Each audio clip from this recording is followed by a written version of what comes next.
So I'm reading chapter 3 of the best Christmas pageant ever, and we've learned that the horrible Herdmans have discovered Sunday school and that there's a pageant coming. Mrs. Armstrong, who was still trying to run things from her hospital bed, said that the same people always got the main parts. But it's important to give everybody a chance, she told Mother over the telephone. Let me tell you what I do. Mother sighed and turned heat off under the pork chops. All right, Helen, she said. Mrs. Armstrong called Mother at least every other day, and she always called at supper time. Don't let me interrupt your supper, she always said, and then went right ahead and did it anyway, while my father paced up and down the hall, saying things under his breath about Mrs. Armstrong. Here's what I do, Mrs. Armstrong said. I get them all together and tell them about the rehearsals and that they must be on time and pay close attention. Then I tell them that the main parts are Mary and Joseph and the wise men and the angel of the Lord, and then I always remind them that there are no small parts, only small actors. Do they understand what that means? Mother asked. Oh, yes, Mrs. Armstrong said. Later, Mother asked me if I knew what that meant, about small parts and small actors. I didn't really know. None of us did. It was just something Mrs. Armstrong always said. I guess it means that short kids have to be in the front row of the angel choir, or else nobody can see them. I thought so, Mother said. It doesn't mean that at all. It really means that every single person in the pageant is just as important as every other person, that the littlest baby angel is just as important as Mary. Go and tell that to Alice Wendelkin, I said, and Mother told me not to be so fresh. She didn't get very mad, though, because she knew I was right. You could have a Christmas pageant without any baby angels, but you couldn't have one without Mary. Mrs. Armstrong knew it, too. I always start with Mary, she told Mother over the telephone. I tell them we must choose our Mary carefully because Mary was the mother of Jesus. I know that, Mother said, wanting to get off the telephone and cook the pork chops. Yes, I tell them that our Mary should be a cheerful, happy little girl who is unselfish and kind to others. Then I tell them about Joseph, that he was God's choice to be Jesus' father, and our Joseph ought to be a little boy. She went on and got as far as the second wise man when Mother said, Helen, I'll have to go now. There's somebody at the door. Actually, there was somebody at the door. It was my father, standing out on the porch in his coat and hat, leaning on the doorbell. When Mother let him in, he took off his hat and bowed to her. Lady, can you give me a supper? I haven't had a square meal in 3 days. Oh, for goodness sake, Mother said. Come on in. What would the neighbors think to see you standing out there ringing your own doorbell? And why didn't you ring the doorbell 10 minutes ago? Mrs. Armstrong called Mother 2 more times that week to tell her that people could hem up costumes but couldn't cut them, and to tell her not to let the angel choir wear lipstick. And by Sunday, Mother was already sick of the whole thing. After church, we all filed into the back 7 pews, along with 2 or 3 Sunday school teachers who were supposed to keep everybody quiet. It was a terrible time to try to keep everybody quiet.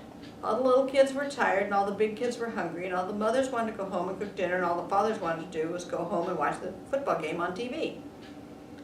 Now, this isn't going to take very long, Mother told us. My father had said it better not take very long because he wanted to watch the football game, too. He also wanted to eat, he said. He hadn't had a decent meal all week. First, I'm going to tell you about the rehearsals, Mother said. We'll have our rehearsals on Wednesdays at 6:30. We're only going to have 5 rehearsals, so you must try to be present at every one. What if we get sick? Said a little kid in the front pew. You won't get sick, Mother told him, which is exactly what she told Charlie that morning when Charlie said he didn't want to be a shepherd and would be sick to his stomach if she made him be one. Now, you little children in the cradle room in the primary class will be our angels, Mother said. You'll like that, won't you? They all said yes. What else could they say? The older boys and girls will be shepherds and guests at the inn and members of the choir. Mother was really zipping along, and I thought how mad Mrs. Armstrong would be about all the things she was leaving out. And we need Mary and Joseph and the 3 wise men and the angel of the Lord. They aren't hard parts, but they're very important parts, so those people must absolutely come to every rehearsal. What if they get sick? It was the same little kid. It made you wonder what kind of little kid he was to be so interested in sickness. They won't get sick either, Mother said, looking a little cross. Now, we all know what kind of person Mary was. She was quiet and gentle and kind, and the little girl who plays Mary should try to be that kind of person. I know that many of you would like to be Mary in our pageant, but of course we can only have one Mary. So ask for volunteers, and then we'll all decide together which girl should get the part. That was pretty safe to say, since the only person who ever raised her hand was Alice Wendelkin. But Alice just sat there, chewing on a piece of her hair and looking down at the floor, and the only person who raised her hand this time was Imogene Herdman. "Did you have a question, Imogene?" Mother asked. I guess that was the only reason she could think of for Imogene to have her hand up. "No," Imogene said. "I want to be married." She looked back over her shoulder. "And Ralph wants to be Joseph." "Yeah," Ralph said. Mother just stared at them.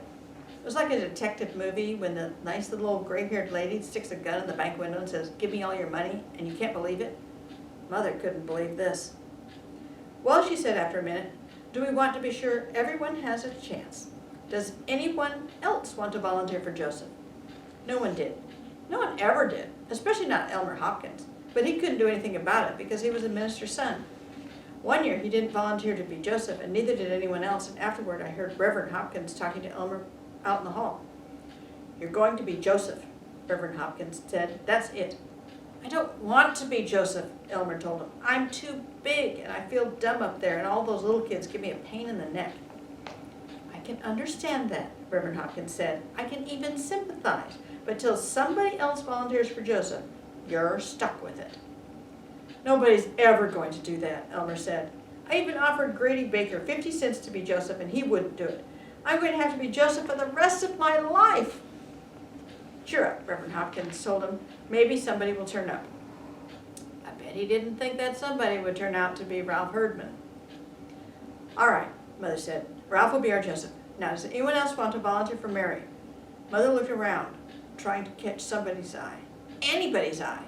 "Janet, Roberta, Alice, don't you want to volunteer this year?" "No," said Alice, so low you could hardly hear her. "I don't want to." Nobody volunteered to be Wiseman either, except Leroy Claude and Ollie Herdman. So here was my mother, stuck with a Christmas pageant, full of Herdmans in the main roles. There was one Herdman left over and one main role left over, and you didn't have to be very smart to figure out that Gladys was going to be the angel of the Lord. "What do I have to do?" Gladys wanted to know. "The angel of the Lord was the one who brought the good news to the shepherds," Mother said. Right away all the shepherds began to wiggle around in their seats, figuring that any good news Gladys brought them would come with a smack in the teeth. Charlie's friend Hobie Carmichael raised his hand and said, "I can't be a shepherd, we're going to Philadelphia." "Why didn't you say so before?" Mother asked. "I forgot." Another kid said, "My mother doesn't want me to be a shepherd." "Why not?" Mother said. "I don't know, she just said don't be a shepherd." One kid was honest. "Gladys Herdman hits too hard," he said. "Why, Gladys isn't going to hit anybody." Mother said, "What an idea. The angel just visits the shepherds in the fields and tells them Jesus is born." "And hits them," said the kid. Of course he was right. You could just picture Gladys whamming shepherds left and right, but Mother said that was perfectly ridiculous. "I don't want to hear another word about it," she said. "No shepherds may quit or get sick," she added before the kid in the front pew could ask. While everybody was leaving, Mother grabbed Alice Whittlekin by the arm and said, "Alice, why in the world didn't you raise your hand to be Mary?" "I don't know," Alice said, looking mad. But I knew. I'd heard Imogene Herdman telling Alice what would happen to her if she dared volunteer. All the ordinary, everyday Herdman things like clonking you on the head and drawing pictures all over your homework papers and putting worms in your coat pocket. "I don't care," Alice told her. "I don't care what you do. I'm always Mary in the pageant." And next spring, Imogene went on, squinching of her eyes, "when the pussy willows come out, I'll stick a pussy willow so far down your ear nobody can reach it, and it'll sprout there, and it'll grow and grow, and you'll spend the rest of your life with a pussy willow bush growing out of your ear." You had to admire her. That was the worst thing any of them ever thought up to do. Of course, some people might not think it could happen, but it could. Ollie Herdman did it once. He got this terrible earache in school, and when the nurse looked down in his ear with her little lighted tube, she yelled so loud you could hear her all the way down the hall. "He's got something growing down there," she hollered. They had to take Ollie to the hospital and put him under and dig this sprouted pussy willow out of his ear. So that was why Alice kept her mouth shut about being Mary. "You know she wouldn't do all those things," she said. I told Alice as we walked home. "Yes, she would," Alice said. "Herdmans will do anything, but your mother should have told them no. Somebody should put Imogene out of the pageant and all the rest of them too. They'll do something terrible and ruin the whole thing." I thought she was probably right. So did lots of other people. And for 2 or 3 days, all anybody could talk about was the Herdmans being Mary and Joseph and all. Mrs. Homer McCarthy called Mother to say that she'd been thinking and thinking about it, and if the Herdmans wanted to participate in our Christmas celebration, why don't we let them hand out programs at the door. We don't have programs for the Christmas pageant, Mother said. Well, maybe we ought to get some printed and put the Herdmans in charge of that. Alice's mother told the ladies' aides it was sacrilege to let Imogene Herdman be married. Somebody we never heard of called up Mother on the telephone and said her name was Hazelbeck, and she lived on Sproul Hill. And was it true that Imogene Herdman was going to be Mary, the mother of Jesus, in a church play? Yes, Mother said. Imogene is going to be Mary in our Christmas pageant. And the rest of them too? The lady asked. Yes, Ralph is going to be Joseph, and the others are the wise men and the angel of the Lord. You must be crazy, as Mrs. Hazelbeck told Mother. I live next door to that outfit with their yelling and screaming, their insane cat, and their garage door going up and down, up and down, up and down all day long. And let me tell you, you're in for a rowdy time. Some people said it wasn't fair for a whole family who didn't even go to our church to barge in and take over the pageant. My mother said somebody better lock up the Women's Society silver service. My mother just said she'd rather be in the hospital with Mrs. Armstrong. But then the flower committee took a pot of geranium to Mrs. Armstrong and told her what was going on, and she nearly fell out of bed, traction bars and all. I feel personally responsible, she said. Whatever happens, I accept the blame. If I'd been up and around and doing my duty, this never would have happened. And that made my mother so mad she couldn't see straight. If she'd been up and around, it wouldn't have happened, Mother said. That woman, she must be surprised that the sun is still coming up every morning without her to supervise the sunrise. Well, let me tell you. Don't tell me, my father said. I'm on your side. I just mean that Helen Armstrong is not the only woman alive who can run a Christmas pageant. Up till now, I just made up my mind to do the best I could under the circumstances. But now, she stabbed a meat fork into the pot roast. I'm going to make this the very best Christmas pageant anybody ever saw, and I'm going to do it with the Herdmans too. After all, they raised their hand and nobody else did. That's that. And it was too. For one thing, nobody else wanted to take over the pageant, with or without the Herdmans. And for another thing, Reverend Hopkins got fed up with all the complaints and told everybody where to get off.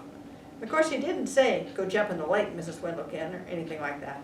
He just reminded everyone that when Jesus said, suffer little children to come unto me, Jesus meant all the little children, including Herdmans.